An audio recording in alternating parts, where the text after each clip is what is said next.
Marçal Talks, com ele, que é jurista, mas nunca processou ninguém, Pablo Marçal!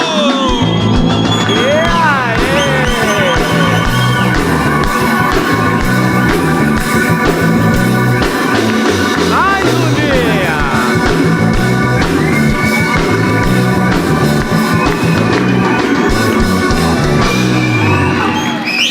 Sejam todos bem-vindos a mais um Marçal Talks. Tomem seus lugares. Hoje é um convidado especial, professor de Direito. Vocês perceberam que toda vez que ele vai me apresentar, o Gleitson, ele fica falando uma gracinha. E eu fico esperando para ver qual que é. Cuidado, hein? Cuidado.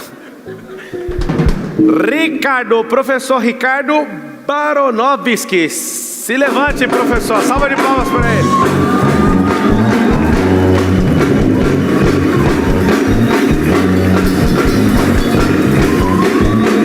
Seja bem-vindo, professor. Tome o seu lugar. Esse homem aqui já foi comentarista na CNN. Esse cara deixou um emprego de 20 mil reais para ativar algo dentro dele, que é o ensino. Não é só um professor, mas alguém que muda o destino das pessoas. E, para mim, eu conheci ele através de um corte. Você vê o tanto que o corte é importante. Pensa num cara brabo, aplicado e que conhece. Como eu sou do direito, não persisti no direito como você domina muito bem, mas eu fiquei impressionado de ver, né, a sua resposta ali. Era numa bancada que você estava falando? Boa tarde. Era uma prova de delegado em São Paulo. Era uma fase oral. Era uma fase oral e aí começando do fim para o começo, né? Era um carnaval. E era uma quarta de cinzas, época de renovação. De repente veio uma mensagem de Pablo Marçal no meu vídeo. E até tempo atrás, Pablo, era um estudante. Então, quando a gente vê tantos convidados volumosos, importantes, com muitos seguidores, a gente fala, mas talvez seja providência divina estar aqui. E aí aquela mensagem do Pablo me abre muitas portas, né? E aí, claro que ele mexe com o algoritmo do Instagram. E dali em diante começo a receber muitos recados. Tiago Ventura, Vitor Sarro, entre outras pessoas, por culpa de um vídeo de 15 segundos. Não, eu vi esse cara falando. Vou falar esse cara como aquele que nunca tinha visto uma pessoa. E eu assim, eu era um cara dedicado no direito. Eu queria ser o melhor advogado do Brasil. Eu já pus na minha cabeça em ser delegado federal, para quem não sabe. Poucas vezes eu pensei em ser juiz ou promotor de justiça. Eu queria mesmo ser delegado. Você foi delegado também? Eu não assumi. Não assumiu? Não, fui nomeado em março de 2020, mas tomei uma opção de vida de ser professor, né? Claro, essa hora vai ter gente dando risada, né? Ser professor. Dá risada até entender o que você está fazendo e o tanto de gente que você está ajudando. Mas aí, quando eu vi o vídeo dele, eu sou bem interessado em assunto jurídico. Quando eu vejo alguma movimentação jurídica no Brasil e no mundo, eu sempre quero estar antenado. Aí aquele vídeo caiu assim, ó. Eu falei, mano, eu nunca vi um cara máquina desse tanto. Esse cara vai explodir. O jeito que você respondeu naquela fase oral, eu falei, cara, esse cara é uma máquina, eu quero conhecer ele. Vê isso na minha cabeça. Vocês viram, tem que é importante um corte, tá? Talvez os nossos caminhos, Ricardo, jamais se cruzariam. Um corte. Você falou aí, né, que você teve um benefício só pelo meu comentário. Eu fiquei encantado de ver você, uma máquina, respondendo. Eu falei, esse cérebro aí não é normal. Mas me fala uma coisa, por que você decidiu? Você ia ser empossado, né? Isso, eu passei para delegado em São Paulo, eu ia tomar posse em março de 2020 e passei a minha vida inteira, foram 10 anos estudando, trancado num quarto. Então, quando a gente fala de estudo, não é só o estudo para concurso, é o estudo de quem quer empreender, o estudo para a vida mesmo. A gente renuncia os melhores anos da nossa vida. Você está com quantos anos? Eu vou fazer 34 anos. 34? E aqui é a primeira renúncia, eu caso sábado. Esse sábado, imagina uma semana bem tranquila de casamento, eu não sou a noiva, é a sorte, e parei tudo porque falei, essa semana é a mais importante. Recebi esse convite do Pablo essa semana, falei, não tenho nenhuma prioridade senão essa, de estar aqui. Então todas essas renúncias de 10 anos, trancado num quarto, e o estudar é um ato sem testemunha. Não há testemunha no estudar, ninguém sabe o que você passa, a tua vida anda de lado. Você não vai nem para frente. Ato sem testemunha, gostei dessa. Sua vida não vai para frente, não vai para trás, ela anda de lado. Todos os dias são iguais, até que um dia, o dia muda. E esse dia, felizmente, chegou. O que você gosta de ver? Uma salva de palmas. Muito bom. Eu não sei se alguém que está com você consegue achar o vídeo para a gente mostrar. O vídeo é muito interessante, ele respondendo uma prova oral e aquilo mexeu muito comigo. Eu falei, cara, que máquina, como é que o cara tem um cérebro tão alinhado assim? Aí você fala que ficou 10 anos trancado dentro do quarto, dá para entender, né? E muita gente não sabe, né, o que é uma fase oral. Parece que é uma entrevista de emprego, mas a fase oral são 30, 50, 100 mil pessoas prestando, onde 0,1 vão ser delegados, promotores, juízes, concursados. É 0,1. Você vai na prova, Pablo, e você olha e você fala, mas por que eu? Por que eu no meio desse monte de gente? Parece um carnaval isso. E tudo tem um propósito, tudo tem um sentido na vida. A fase oral, ela é a 4ª fase de um concurso. Ou seja, muita gente já caiu, sobra muita gente boa, e de repente você olha no meio daqueles 10 candidatos do dia, 5 delegados muito mais velhos que você perguntando, e você tem que ter toda a inteligência emocional para poder dar as respostas de maneira segura e confiante. Hoje você está com quantos alunos? Certamente no digital eu tenho 2 empregos. Trabalho numa grande empresa que é a líder do mercado de concurso e tenho os meus cursos também. Devo ter atualmente vigente mais de 5 mil alunos. Mas nesses 15 anos dando aula, e eu sempre dei aula e estudei para concurso, sempre, junto, para dar autoridade ao que eu falava. Eu sempre quis dar aula. O serviço público para mim era um meio para poder dar aula, para ter autoridade naquilo que eu falava. Eu devo ter passado mais de 100 mil pessoas dando aula, tendo aula comigo, ou para advogado, promotor, juiz, servidores. E o que você mais gosta na hora que você está dando aula assim? O que te desperta? Você está ali falando, o que é o que chama a sua atenção? Vou usar um caso concreto que aconteceu hoje. Hoje um rapaz me escreve dizendo que era entregador de delivery, 4 filhos, desempregado, a vida no chão. Mas ele acreditou, há 2 anos atrás, quando me conheceu num shopping, eu falei, estuda para concurso, né? Você vai ter pelo menos uma condição melhor de vida, pode não ser a melhor de todas, mas algo você vai ter, que é todo 5º dia útil do mês o teu salário caindo, né? Mesmo se você quiser arriscar, empreender, você tem uma base. E hoje ele me escreveu que foi aprovado no concurso, e até fico bastante emotivo que ele me ligou, passei meu celular para ele, e a gente estava chorando junto. Imagina as pessoas passando aí, vendo o convidado chorando, ninguém entendeu nada, mas esse rapaz com certeza já não é mais o mesmo. Isso para mim é o Parabéns. Maior. Ricardo, tem muitas pessoas que às vezes pegam um corte meu e pensam que eu sou contra o concurso público. Eu não sou. Eu sou contra a pessoa ficar uma vida inteira fazendo a mesma coisa. Desde que se é concursado, ou empresário, ou CLT, ou herdeiro, ou filho de papai, eu sei lá o que você está arrumando aí. Na verdade eu sou contra só na minha vida, a sua você cuida. Mas eu gosto de estimular pessoas para que elas não virem aquilo que elas estão fazendo. Tem até uma coisa que eu ensino, que é a pessoa, quando ela vai falar da profissão dela, ela não falar que é a profissão, ela falar que está nessa profissão. E de tudo que você ensina, o que é a profissão que mais chama atenção, assim, que você, se não tivesse despertado para o ensino, você gostaria assim de seguir? Seria a advocacia, a delegacia, o judiciário? Algo brilhante na fala do Pablo, porque o concurso, ao mesmo tempo que ele estabiliza, ele acomoda. E a gente vê, às vezes, tantos potenciais de pessoas que poderiam prestar concursos melhores, empreender, ter uma vida mais próspera e fica preso à segurança ou falsa segurança que, às vezes, o cargo tem. E eu aprendi, depois de muitos anos de serviço público, que a estabilidade não existe. Mesmo no serviço público, você está sujeito a mudanças. Mudança política, mudança econômica. Ou seja, ao mesmo tempo que o concurso premia, ele sacrifica. Isso é muito importante que todo mundo que estuda saiba. Mas, com certeza, eu acredito que as carreiras de delegado, do promotor, teriam sido o meu viés se eu tivesse assumido. Eu quero deixar até um recado do fundo do meu coração para todo concursado. Talvez vai te incomodar nesse primeiro momento, mas depois você rumina e toma uma decisão sobre isso. Parabéns, você passou num concurso.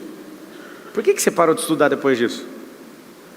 Você foi melhor que muita gente, estudou 1 ano, 2 anos, 3 anos, passou num grande concurso. Imagina se você continuasse estudando, onde você ia parar? Pelo contrário, você nunca ia parar na vida. Então, o Ricardo acabou de falar isso, o professor Ricardo, sobre essa falsa expectativa de estabilidade. Eu quero ir mais além. Você foi tão bom para passar nesse concurso, por que não usa dessa bondade sua, desse poder seu cognitivo que você estudou, para continuar crescendo? Eu sei o que você vai falar. Mas se eu continuar estudando, não vai ter vaga, não vai ter lugar para eu entrar. E quando não tem um lugar para você entrar, você cria seu próprio concurso, seu próprio sistema. Você cria seu próprio método de fazer as coisas, que é empreender. Então, eu mando esse recado, não é para criar intriga com concursados. Se não tivesse os concursados, a gente não ia ter o serviço público que a gente tem. Então a gente precisa de vocês. Só que seria muito bom se você usasse aquilo que te fez entrar no concurso, fazer você também sair dele. Porque você ia prosperar e mais gente ia também prosperar nesse país. Lembra sempre disso. Me fala uma coisa. O que é a principal dificuldade de um aluno quando você começa a explicar para ele passar no concurso? É com certeza querer tornar o tempo mais rápido do que ele permite ser. É uma explicação sua bastante coerente sobre a ansiedade, querer que o dia de amanhã se torne o dia de hoje, mas você tem que saber respeitar o tempo divino, tem que saber respeitar a providência, tem que saber respeitar o seu momento, porque o concurso é uma fila, ou qualquer estudo, qualquer empreendedorismo também é uma fila, e você tem que saber esperar a sua vez. Há uma frase muito legal que eu gosto, Pablo, que é: todo mundo passa, só não passa quem desiste. Muito bom. Quem desiste, eu acho que é só um ano, né?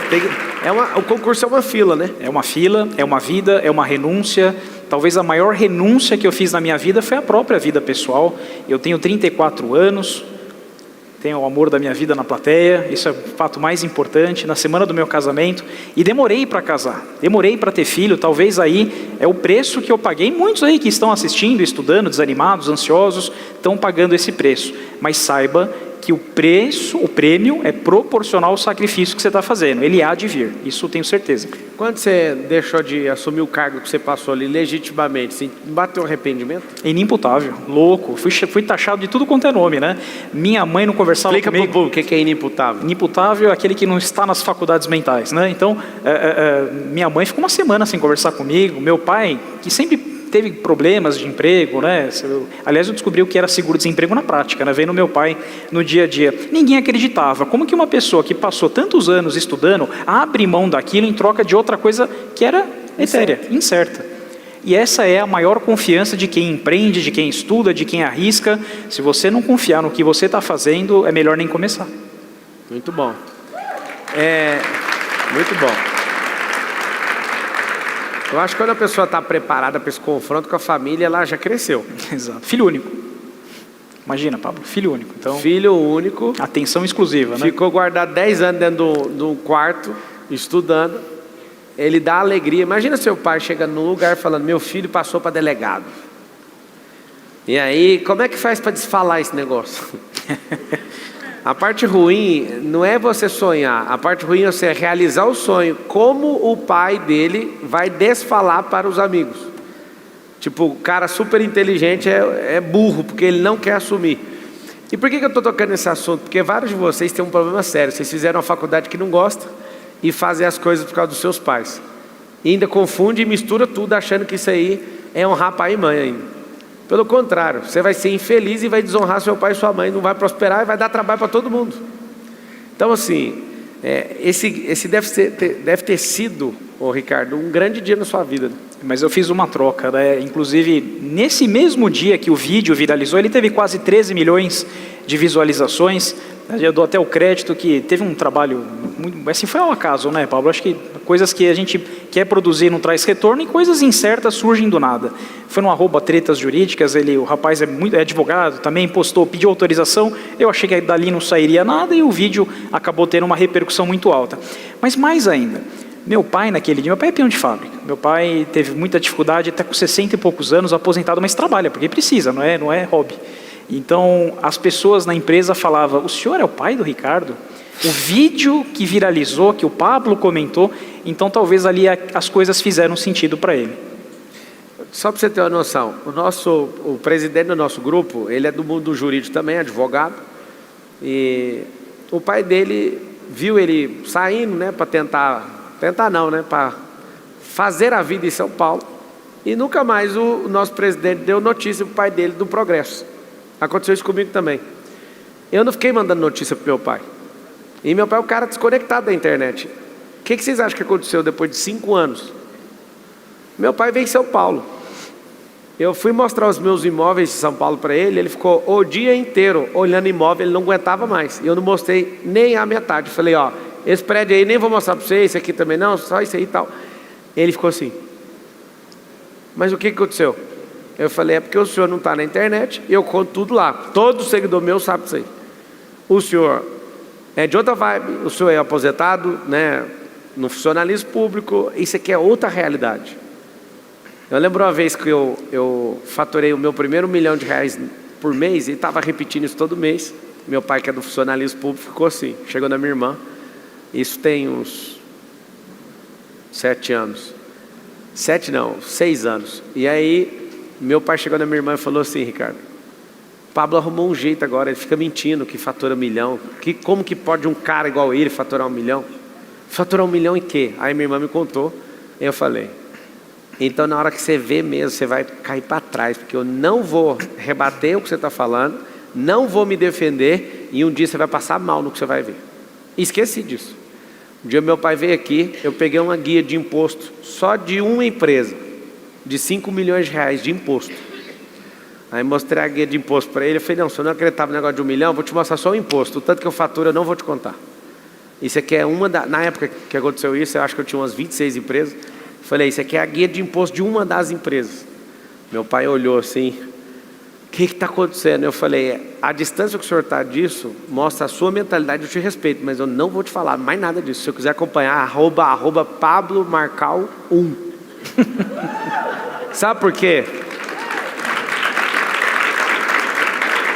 Eu sei que você que não me conhece deve estar pensando, ele é arrogante até com o pai. Não, eu poupo a mentalidade dele, ele não quer saber disso. Isso não é a realidade dele. Só que meu pai foi numa corrida comigo, Ricardo, e aí ele olhou para um carro e fez assim, ó. Foi uma Amarok. Aí a esposa dele falou assim, é o sonho dele. Eu falei, não é o sonho dele. É o sonho dele. Eu falei, não é o sonho dele. Aí tipo assim, vai brigar? Tô falando que é o sonho dele. Eu falei, não tem como ser o sonho dele, porque eu já dei esse carro. Ele acabou de olhar para esse carro. O carro era de um engenheiro, cliente de uma oficina minha. Eu falei assim, não é o sonho dele. Mas não estou entendendo o que você está falando. Porque não é mais, o carro é dele. Pode levar o carro. Não, mas esse carro é de um cliente. Não, o carro é dele, você vai levar. Ou seja, é tão prazeroso você tomar suas decisões, é tão prazeroso você prosperar a ponto de você, seu pai suspirar um sonho, alguém do lado é testemunha do sonho, falou assim, é o sonho dele. Eu falei, não é. Vocês entenderam por quê, né? Porque já é dele, não é sonho dele. Eu nunca imaginei que isso era o sonho dele. Por que eu estou te contando isso? Porque por mais que a gente tenha uma estrutura, se a gente continuar estudando, a gente vai dar a vida melhor para os nossos pais. A gente vai dar uma vida melhor para os nossos parentes, uma vida melhor para os nossos cônjuges, para o nosso cônjuge, uma vida melhor para os nossos filhos, uma vida melhor para os nossos sócios. É por isso que não pode parar de estudar. Que dia que você vai parar de estudar? Não dá. Professor que para de estudar morre em sala de aula. A jurisprudência, quem sabe? Todo mundo vê nas polêmicas, no dia a dia. O público que está assistindo a gente, eles não sabem esses três jurídicos. Jurisprudência. Conta o que é jurisprudência. Você sabe que eu fui comentarista por muito tempo e era meu grande puxão de orelha. A gente fala às vezes com termos que é necessário uma explicação. Se você quiser furar a bolha, sempre você vai ter que ligar a tecla SAP. Exato. Então você falou, quando você começar aí, indubitável, impreterível, quando você começar com essas palavras, lembre sempre de ligar o SAP, porque senão as pessoas elas criam um nível de dificuldade com sua fala e você só fala num nicho. Explica o que é jurisprudência para todo mundo. Todos os dias a lei muda, todos os dias há uma interpretação nova na lei e é obrigação de quem estuda direito e principalmente quem dá aula de direito se atualizar com isso. Todo mundo está com o celular na mão agora, né? Com certeza tem mais de um profissional de direito assistindo, sabe bem a realidade. O nosso CEO aí sabe muito bem como funciona. O aluno olha um julgado de ontem e fala, professor, tem uma dúvida, como? Tananana, o STF decidiu sobre tal tema. E aquele julgado é de ontem. Faz um favor para o público conhecer, abre no Google aí, coloca assim, jurisprudência do STF. Escreve assim, de hoje, ou de 2024, para você entender. Vocês vão clicar. A lei, ela é escrita, a gente tem um ordenamento jurídico aí, se for juntar todo o rolê aí, mais de 15 mil leis, para você ter uma noção. Tem uma Constituição Federal com 250 artigos, tem um Código Civil de 2002, Lei 10.246, que tem quantos artigos? 2046. 2046 artigos, um Código Penal de 364? 360 artigos. Nós temos o Código de Processo Civil, o Código de Processo Penal. Você como cidadão não consegue lembrar disso e nem vai nem ver, certo? Só que quando ele falou da jurisprudência, abriu aqui o site do STF. O que é isso aqui? Às vezes eu estou no embate judicial me defendendo. E aí eu pergunto para o meu advogado o seguinte: cara, você já olhou os julgados sobre isso? Porque a lei é uma coisa. Quando junta o colegiado, quando junta uma turma para decifrar algo, interpretar algo, cria-se com aquela decisão automaticamente uma jurisprudência. Ou seja, já não basta as 15 mil leis, basta o que o ordenamento jurídico brasileiro hoje entende daquela lei. E aí o que acontece? Se alguém colocar ali, está ali, por exemplo, ó, relação de julgamentos, limitação de vaga para mulheres em concurso público da Polícia Militar. Se você pegar aqui uma decisão que foi favorável para uma pessoa, eu enquanto advogado posso pegar essa decisão e usar da jurisprudência. Não preciso ficar usando o mérito da lei, eu posso usar a jurisprudência, porque é um caso fresco, julgado.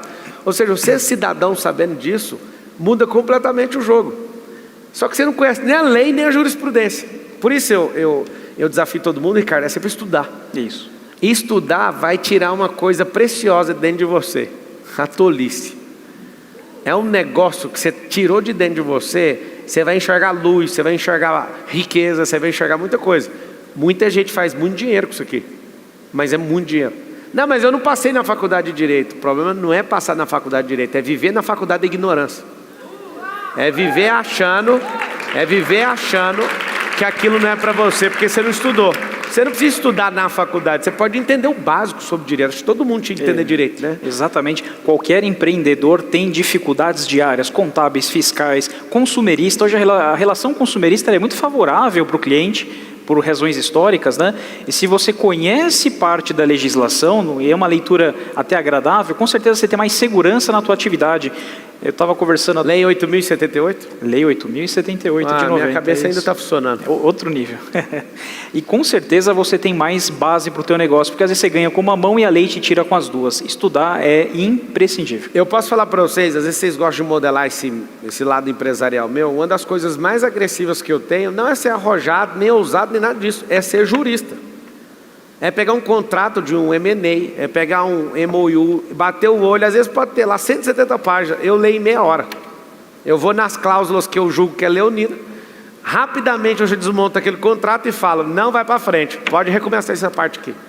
Eu pego o contrato de 100 e poucas páginas e rapidinho, eu aproveito o voo internacional às vezes, pego alguns contratos para ler, rapidinho eu desovo. Aí você fala, mas você não é empresário? Eu nunca fui empresário. Empresário foi um status. Agora, jurista é um tipo de mentalidade, de ver malícia nos contratos, malícia nas relações. Por exemplo, a polícia tem um negócio chamado tirocínio. Tirocínio é esse estilo de sempre perceber alguma coisa ruim que pode acontecer. Uma pessoa que não tem tirocínio é terrível. É uma pessoa que ela não tem nenhum pingo de malícia e ela pode morrer por bobeira.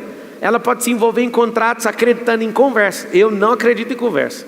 Para mim é no papel. E aí, essa habilidade que você pode ter, você não precisa ficar 5 anos estudando, você pode estudar. Você pode pegar um curso do Ricardo, por exemplo, e estudar, não para passar num concurso, mas é para saber o mínimo para não ser um idiota. Eu sugiro que você faça isso. Em todos os assuntos, nunca pare de estudar. E o direito é uma das coisas que vai fazer você, como empreendedor, ser uma pessoa mais potente. Só para você saber, lembra disso, estude o mínimo que você precisa, para você não parecer um bobo com um contrato. Sabe o que eu fico indignado, Ricardo? É com uma pessoa, aqui em São Paulo, 70 mil pessoas perdem seus imóveis por mês. Na verdade, o imóvel nunca foi da pessoa, vamos falar a verdade. O contrato está escrito que não é dela. O imóvel é do banco. E você está com ele num acordo de fidúcia, de confiança. Se você parar de pagar, você perde o que você pagou, inclusive, e a casa é tomada. Ou seja, ela nunca foi sua. Para ela ser sua, tem que ter essa transferência de direito, né? O direito ainda é do banco. Só que o que me assusta aqui, eu já peguei o contrato da Caixa, e lá tem suspensão contratual e é possível fazer por 12 meses. E a pessoa, por nem ler o contrato, ela perde a casa dela. Você não está entendendo? Isso me gera uma indignação absurda. Se o contrato está lá e a pessoa pode chegar a achar a cláusula e mandar executar a cláusula e falar, jogue essas 12 prestações para o final do contrato e dormir em paz e gerar receita para não frear esse contrato, ela prefere andar na ignorância ou achar que leitura de contrato é para advogado, e não é. Vocês entendem a indignação ou não? Só de ler um contrato, pedir uma suspensão e execução de uma cláusula. Só que a pessoa, não é que ela prefere, é aquela tal da faculdade da ignorância. A pessoa vai lá, perde o imóvel. Imagina, só em São Paulo, 70 mil famílias saindo das suas casas. poderia pegar uma cláusula que está ali, carros elétricos. Isso é assustador, eu fiquei revoltado quando eu descobri. Se você não andar no mínimo 3.000 quilômetros num ano, você perde a garantia do carro elétrico. Ele está no contrato. Quem é que leu o contrato de que comprou um carro? Está no contrato. Aí eu tenho, agora minha frota é quase toda elétrica, eu tenho que ficar mandando andar nos carros. Por quê? A bateria de uma Hummer vai custar 500 mil reais. Uma bateria de uma Ferrari SF90 custa R$1 milhão. Aí eu vou acionar, aqui, está na garantia. Quanto que andou? Esses carros não rodam, ninguém anda nesses carros. Ou seja, a falta de leitura, não falei nem de entender direito, leitura de um contrato faz você ter seus piores dias e se sentir um imbecil porque você não leu. Já passou por isso? Com certeza, quem não passou, nunca terceirize sua segurança. Mas não é só a segurança pessoal, mas a segurança jurídica. É claro que tem um monte de advogado. Hoje, um dado interessante, Pablo, nós temos aí 1 milhão de advogados. 1 milhão. O Brasil é o segundo país do mundo que mais tem advogados. É o país que mais tem advogados por pessoas, né? Fica na frente dos Estados Unidos, na frente da Índia. Dá 0,5% da população. 0,5% da população. A cada 140 pessoas tem um advogado. Então, com certeza, qualquer lugar que você vai tem um advogado, um bacharel em direito. E são mais de 5 milhões de bacharéis em direitos, ou seja, aqueles que não possuem OAB, mas que atuam na área, consultorias, etc. É muita gente. O que fazer para ser melhor? Acho que esse é a grande pergunta, né? Como ser melhor na área jurídica? Acho que essa é a pergunta que todo mundo queria fazer, Pablo. Esse assunto aqui, alguém pensou, nossa, o Marcelo trouxe um cara completamente fora do rolê. É um rolê que eu curto esse aqui. Eu quero mandar um recado para o presidente da OAB, te dando os parabéns, porque eu estava esperando o seu posicionamento sobre essa derrubada da sustentação oral nos tribunais superiores. E eu senti verdade, eu que te conheci pessoalmente, sei da sua fibra, eu quero te dar os parabéns pelo que você fez nessa última semana. Eu quero uma salva de palmas para ele.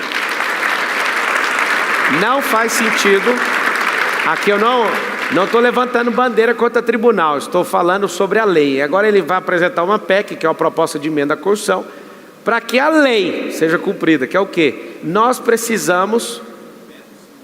O Beto Simonetti. Nós precisamos, parabéns ao presidente da OAB Brasil aí, ao Conselho Federal da OAB.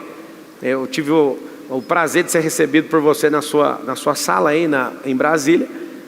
Aquilo eu arrepiei, porque eu vi que é um posicionamento que vocês que são os causídicos que nos defendem, precisa de ter o poder legítimo de defesa e sustentação oral no Tribunal Superior. Então, eu fiquei muito emocionado, quero te dar esses parabéns. Não estou arrumando confusão com ninguém.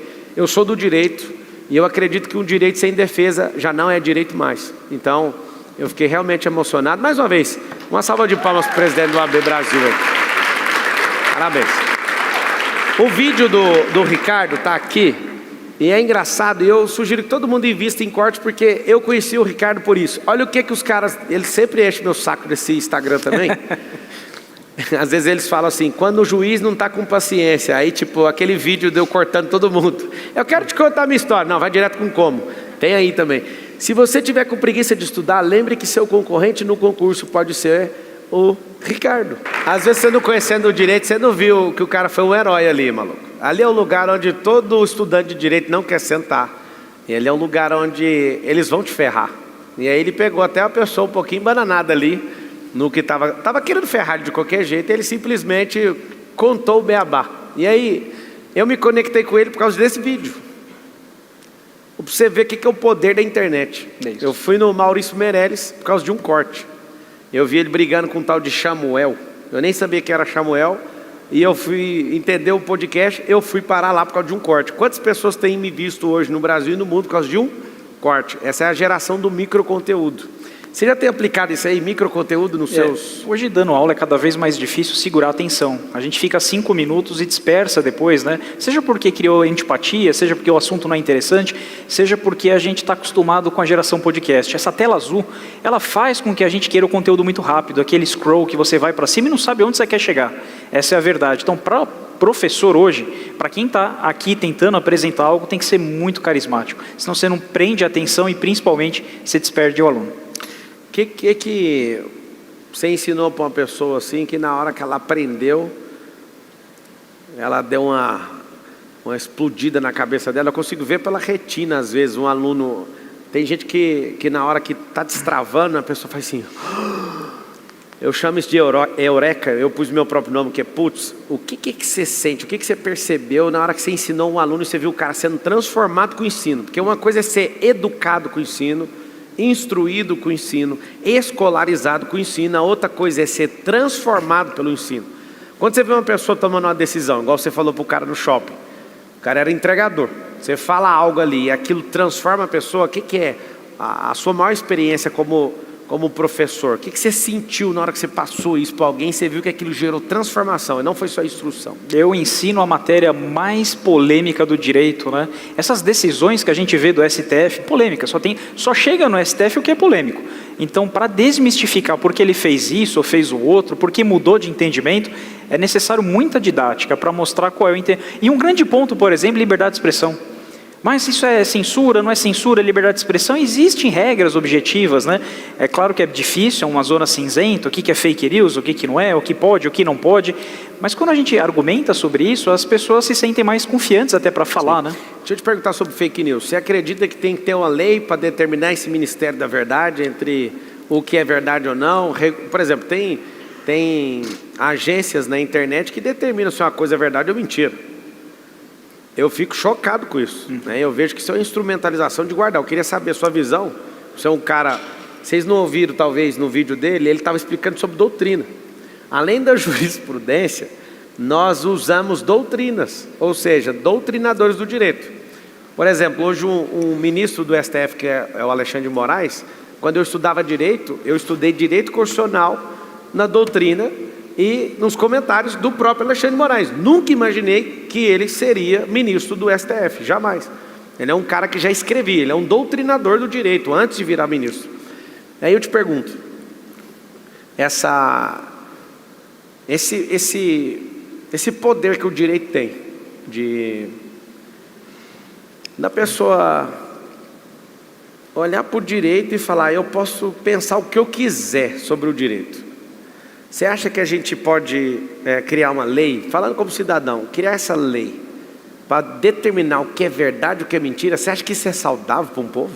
E a gente mesmo no dia a dia a gente se pega, será que eu posso falar isso? Será que eu não posso? Se tiver alguém gravando, e se isso aqui divulgar depois, já existe a lei é o Código Penal, você pode falar tudo, a nossa Constituição incentiva, porque se a informação é boa, é ruim, quem diz que ela é boa, é ruim é quem recebe, porque aqueles que trazem boa informação vão ser aplaudidos, aqueles que não vão cair no ostracismo. É quem ouve informação que premia ou sacrifica aquele que fala. E quais são os limites, Pablo?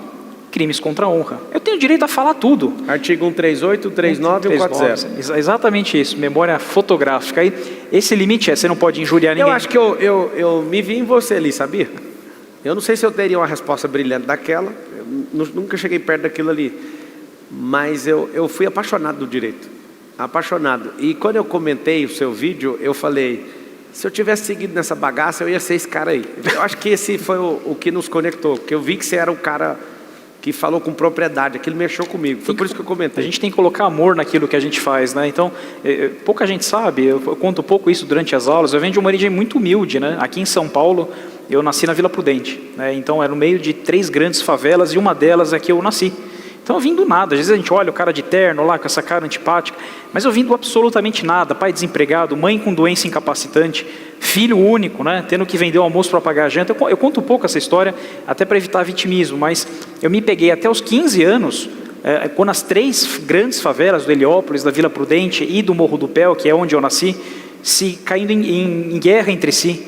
E eu falei, eu só tenho 2 caminhos, ou eu caio no mundo do crime, ou eu caio no combate ao crime. E foi para onde eu escolhi, combate ao crime. Então, desde 15, 18 anos, que eu coloquei na cabeça que eu seria delegado. Mas aí a vida leva a gente para outros caminhos, né? Muito bom. É o seguinte, atrás de você tem uma caixa e eu quero que você pegue aí uma... Eu sei que você é bom para argumentar, já pode pegar. Só que na hora que você for ler, eu quero que você fale na bucha, porque você é jurista e jurista gosta de ficar dando... Volta, vai direto no ponto. Tem um palavrão aqui, pode falar? Não vou ser cancelado?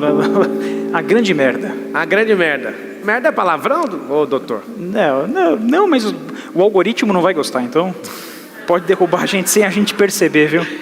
Ó, você é do mundo jurídico, às vezes você quer mandar alguém tomar naquele lugar, você fala assim, ó, vá para o seu orifício rugoso lombar.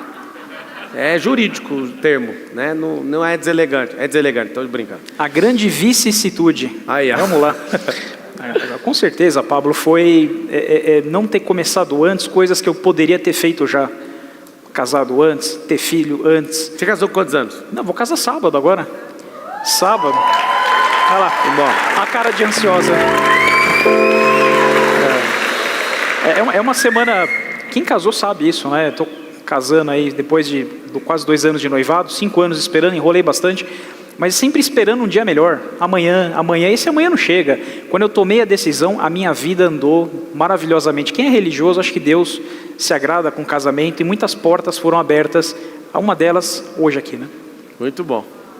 Puxa o próximo, doutor. Vamos lá, próximo. Vai direto.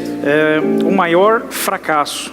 Com certeza o maior fracasso foi uma prova que eu achei que eu ia ser juiz aqui em São Paulo e faltou 0,05, né? E para quem não entende a dor disso, era um concurso que durou 3 anos. Mais 2 anos para abrir, mais 3 anos para o próximo concurso. Então você vê, só vou estar nesse momento daqui 8 anos.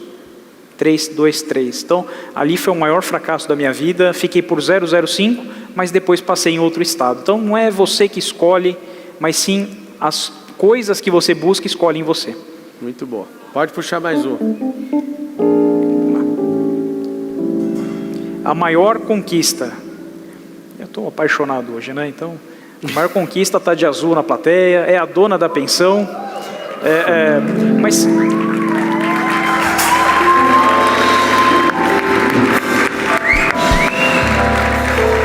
Vai colocar quantos filhos nessa mulher? Nós somos abertos à vida, quantos Deus permitir. Então, com certeza, eu acho que esse é o maior dom e a maior herança que a gente pode deixar é que alguém lembre de você, né? E talvez a paciência que ela teve, das renúncias, porque quem está estudando, empreendendo, essa é a pergunta: se viver o ônus, vai viver o bônus. Leva um café para você e compreende os surtos, entende o seu objetivo, porque lá na frente, quando tudo está bem, a pessoa te abraça, isso é muito conveniente. Valorize as pessoas que tiveram no pior momento da sua vida, e principalmente aquelas que te levaram café, entenderam os surtos e te apoiaram quando você caiu. Muito bom. Puxa mais um, é a última. Seu maior vilão, isso foi a vida inteira, Pablo, a ansiedade, né? Apesar de ser jovem, né, eu sempre quis as coisas muito rápido. E isso me gerou várias crises. Tem uma história muito engraçada. Minha avó, 90 anos de idade, falecida já. Mas eu estava estudando para essa prova de delegado e tomando café. Tomando café, estudando. De repente o braço adormece. Começa a sair o coração pela boca. Falei, bom, estou infartando, né? E não sabia que era uma crise de ansiedade. Aí eu fui acordar a minha avó, com 90 anos, 3 da manhã, lá em Sorocaba. Falei, ó, avó, fica tranquila aí, mas acho que eu estou infartando, né? E ela me levou para o hospital. Maior vergonha da minha vida, né? Cheguei no hospital... O médico, cirurgião plástico, né? Falei, vou morrer, né? Falou assim, o senhor usa qual entorpecente? Falei, não, estou tomando café e estudando. Falou, não, você teve uma crise de ansiedade e eu achei que era um infarto. Então, talvez aí a dica que eu deixo é respeite o tempo. A ansiedade acaba com a gente, né? Então, se você pudesse casar, você casaria antes e com quantos anos? O mínimo? Casaria mais cedo e evitaria procrastinar as decisões importantes. Eu percebo hoje, já convivendo, que a vida se torna mais produtiva, mais eficiente. É claro, desde que a sua companhia entenda o que você está passando. Eu teria antecipado, e se me permite aí fazer analogia, né, 10 anos atrás. Muito bom. Vamos direto no combo. Pode puxar a última.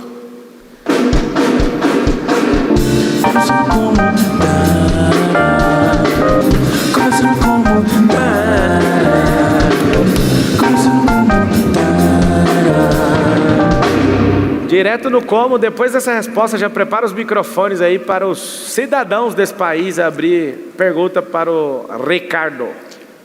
A coisa mais louca que já te pediram, né?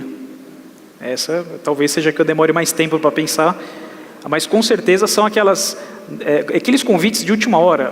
No ano retrasado, Pablo, eu fui convidado para ser comentarista de uma grande empresa de televisão. E essa empresa ela tinha acabado de mandar embora o seu maior comentarista, que tinha milhões de seguidores. E ele tinha uma posição polêmica, a razão pela qual ele foi despedido dessa emissora, e veio um garoto de 31 anos na época substituir ele. Acho que a maior loucura que aconteceu foi quando eu abri a minha rede social. Eu nunca vi tanto xingamento. Porque ser professor é legal, todo mundo gosta de você, te abraça, te aplaude. Agora você está na televisão, está em grandes mídias, metade te ama, metade te odeia. E como eu não tinha uma posição específica... Como é que alguém não gosta de um cara desse? Imagina. O cara fala que merda é palavra, o cara é gente boa, mano. E aí, como é que você se comportou quando você viu aqueles xingamentos gratuitos? Porque você não é um cara igual eu que fala de qualquer jeito e tal. Aprendi que... O que aconteceu? Esse é um ensinamento importante que a gente tem aqui também, né? De que se aquilo não é verdade, por que você vai se importar com aquilo? Aquilo só vai perder o seu tempo, né? Muito bom. Se é verdade, nada pode ser feito. Se é mentira, o que eu vou fazer? Nada, é da coisa da sua cabeça. Vai lá, cadê o direto no coma aí? Meu nome é Fala James, seu nome e a sua caravana. Sou de Cuiabá, Mato Grosso. E o meu como o senhor faria para sair fora do comum do Brasil da corrupção, vamos falar assim, que é muito forte isso, igual quando o senhor é multado, o senhor seria multado em FIR. O senhor foi multado, uma multa de tantos FIR, vai pagar em reais, é transferido. E o senhor sendo multado em UPF, o senhor teria que pagar por nota fiscal, um erro cometido, fiz um erro, sim, beleza, fiz. Tem que pagar por ele, mas teria que pagar em UPF. E não pelo valor da mercadoria. De vez você pagar em reais, você está sendo multado em milhões. Como é que você conseguiria driblar o sistema corrupto do Brasil, que daí entra alguns advogados, e conseguiria fazer o correto, que é o seu direito de pagar em UPF, por nota fiscal, e não pelo valor total da mercadoria que você transportou? Tem aquele meme que a gente vê no Instagram, né? Sou tal pessoa, e é claro que isso acontece. Sou advogado, e é claro que sempre tem uma consulta jurídica, né? Parece uma consulta, mas nesse caso, como se trata de uma área específica, a melhor providência, se o Pablo concorda, é consultar um advogado. Não há a menor dúvida de que, tratando-se de um caso que gera uma situação crítica, já consultou 3, consulte o 4, e faz uma comissão médica, né? O desempate dessa decisão. Como se trata, me parece, de uma questão que te aflige, não economize nisso. Contrate o melhor, aquele que te dá segurança na consulta. Não é aquele que vai ficar te enrolando, mas que te dá uma sugestão. Acho que com tanto advogado, né, Pablo, a gente tem essa crise mesmo, não dessa dúvida específica sua, mas de coisas importantes da nossa vida. Será que ele está fazendo o melhor? E estude a sua causa, não delegue ela também só ao advogado. Pra você ter uma noção, consultar vários advogados vai ser um negócio assim, que pode salvar a sua empresa, ou pode fazer você crescer com alguns benefícios que você tem. Algumas pessoas pensam, o Marçal veio para essa cidade aqui porque essa cidade é legal. Não, eu vim para essa cidade porque ela tem 10 benefícios fiscais. E tem gente que não entende o rolê. E às vezes a pessoa está do outro lado da rua e fica com 0 benefício fiscal porque não ouviu um advogado tributarista. Ou seja, você precisa consultar pessoas que já estão na frente disso, que estão liderando isso. Todas as vezes, eu vou entrar num negócio novo, tem negócio que é inviável por questões tributárias. Não dá para entrar. Por exemplo, se vocês me verem lograr êxito num negócio que é construção de carro, né, que é fábrica de carro, eu só aceito mexer com isso se eu não vender os carros. Porque a carga tributária é 40% sobre a industrialização. 40%.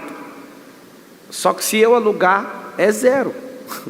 Então você imagina, um desenho que está sendo criado, construir carro e só alugar, não vender carro para as pessoas. É um dos melhores negócios que tem. Eu estou adiantando, Marcelo, mas você vai contar, as pessoas vão copiar. Por favor, copiem. Eu não aguento mais ver carro japonês, carro americano, carro italiano, carro alemão. Por que não tem carro brasileiro? Porque nosso povo não é um povo de gastar ou investir em consultas jurídicas, entender modelos de negócio. Modelo de negócio quebra um negócio. Então, quando você fala sobre uma forma nova de pagar, eu tenho certeza que um tributarista, 1, 2, 3, vão te dar respostas diferentes, você vai ter que tomar decisão. Eu vi várias empresas, doutor, o jurista não gosta de chamar de doutor, né? Eu vi várias empresas que seguiram orientação de contadores e não pagar, por exemplo, o PIS e o COFINS, né? Que são impostos federais. O que aconteceu? O STF foi lá, tocou o terror e agora mandou cobrar tudo que ficou sem pagar. Quem não pagou, conseguiu colocar esse dinheiro no caixa, correu o risco, a pessoa quis fazer. Só que ela ouviu uma pessoa que não explicou para ela, pode ser que dê errado essa manobra. Aí a pessoa está fazendo o que agora? Quebrou várias empresas. E aí está com um problema, né, para resolver isso no STF. Só que ouvir uma pessoa só, por isso que eu achei muito nobre da parte do Ricardo dar esse conselho. Ouça muitas pessoas para te ajudar nisso. Ouça muitos especialistas. Isso vai trazer segurança jurídica no seu negócio. Pablo, posso falar? Pode falar. Pablo, Como que você chama? Qual é a sua caravana? eu sou o Matheus, dono de uma empresa, de um aplicativo. E hoje eu quero entregar para você que o que Deus mandou eu falar para você, desculpa, eu estou todo arrepiado no momento, eu precisava falar com você. Tá bom, se você não importar, eu vou receber o recado. Você vai falar, cadê o Maiante? Olha lá o Maiante. Pode ir lá, passa o microfone para o próximo. Como você... Chama desvio de função isso aí. Já que é para entregar o recado, não é uma pergunta. Então, você pode mandar, ele é meu analista, pode mandar o recado que Deus mandou aí através dele que eu vou receber. Prontinho. Aí nós vamos para a última pergunta. Olá, doutor Ricardo. Meu nome é Irene. Eu sou do Litoral... Não é desvio de função, desculpa, é desvio de finalidade. Irene, Litoral Sul de São Paulo. Temos uma empresa lá, a gente está inaugurando a nova sede e vai ter um auditório grande. Minha pergunta é, como eu evito uma ação de assédio caso eu use esse auditório para falar a palavra de Deus? As leis trabalhistas, elas são sempre bastante severas em relação ao empregador. Nesse caso, toda a parte de consultiva, ela evita processos adiante. Às vezes aquele passo para trás que você está dando de gastar com um advogado, gastar com uma consultoria, é 2 passos para frente que você dá lá na frente. Hoje, ter uma demanda trabalhista pode fechar uma empresa. Então, já vi também vários vídeos aqui do Paulo, me permita fazer a referência, né, de blindagens que você pode fazer, de melhorar a sua estrutura jurídica. Hoje, e é uma frase famosa, Vitor Corleone, um advogado com uma pasta na mão mata mais do que 100 homens armados. É importante que você estude a causa, tenha conhecimento para poder debater também com aquele que você consulta. E principalmente que não economize nessas questões. Hoje a demanda trabalhista e consumerista, elas podem levar à falência. Mais de 90% dos processos trabalhistas do mundo são do Brasil. Te ajudando aí de uma forma complementar, se tiver algumas classes de sindicato dentro do seu negócio, você pode fazer acordo com os sindicatos e pôr todo mundo para ter anuência com isso. Você pode também deixar isso claro na contratação, que você faz reunião e, em hipótese nenhuma, obrigue pessoas a participarem. Que isso seja voluntário e que não tenha piadas e nem represálias para quem não participa. Por exemplo, nós temos o culto toda semana. Ninguém é obrigado. Ninguém. Não pego no pé de ninguém, não é liberado fazer nem nada com quem não vai nisso. Então, não use disso como um instrumento de obrigação, porque o assédio moral é isso.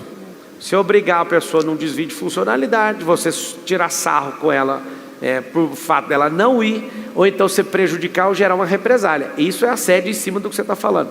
Agora, o que o Ricardo falou é uma coisa que todo empresário pequeno, médio e grande tinha que fazer. Ele precisa se blindar e proteger, porque empresas quebram se não tiverem malícia jurídica.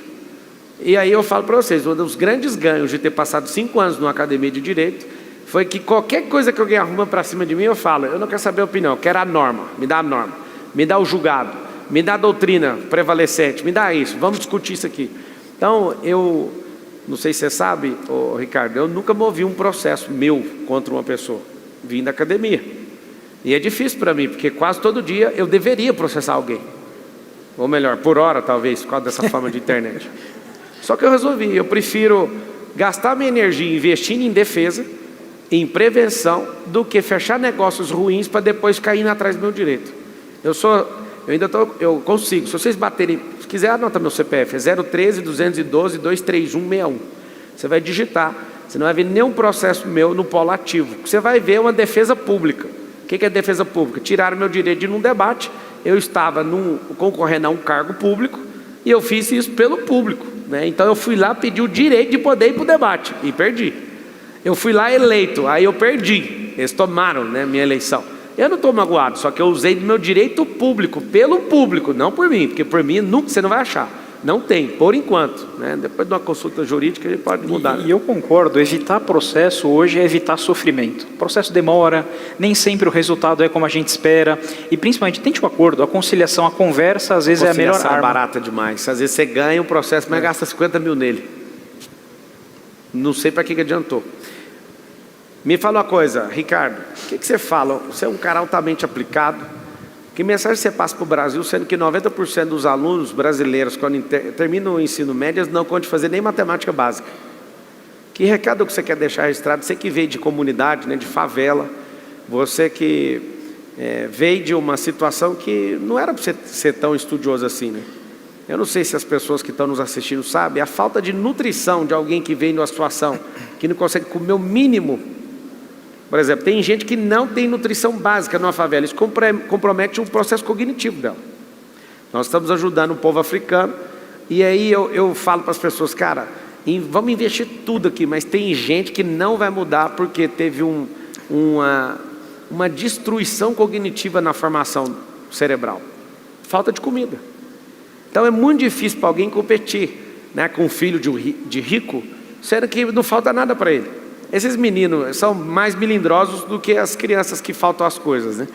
Mas o fato de você entender que a gente precisa de apoiar nosso povo, vai fazer com que você ajude na nutrição básica, no aconselhamento básico. O que você fala para essas crianças? Porque você teve que fazer uma escolha. Eu também morei em periferia, não foi uma favela, mas era uma periferia. E eu lembro de vários amigos que foram para o mundo do crime, e sempre numa periferia, ou numa comunidade, ou numa favela, sempre você tem que fazer uma escolha. Eu fiz uma pesquisa uma vez, Ricardo, e eu perguntei, o que você quer ser quando crescer? Todo mundo respondia a mesma coisa. Jogador de futebol, polícia ou caminhoneiro. Aí eu falei, posso perguntar um negócio? Pode. O que você acha de ser engenheiro da computação? Eu acho que é difícil. Aí eu percebi, ninguém fala disso, ninguém alimenta esse sonho. Não tem como a pessoa desejar ser algo se ninguém fala disso no coração dela. Então qual o recado que você dá olhando naquela câmera? Na luz verde. Na luz verde. Para o nosso povo, sobre educação. Você que é um grande educador, eu vejo que você vai romper bastante isso aí. Cada aparição sua, cada vez que alguém conhece você ainda mais, cada método que você aplica e lança de forma diferente, você vai ser muito mais conhecido. O ponto decisivo na jornada é idealizar, é ter um objetivo, ter um sonho e principalmente não duvidar do seu potencial, porque nós, Pablo, nós nos autossabotamos. Muitas vezes, aquele potencial que você poderia produzir algo, você com a sua incerteza pessoal, você não consegue progredir, você não consegue prosperar.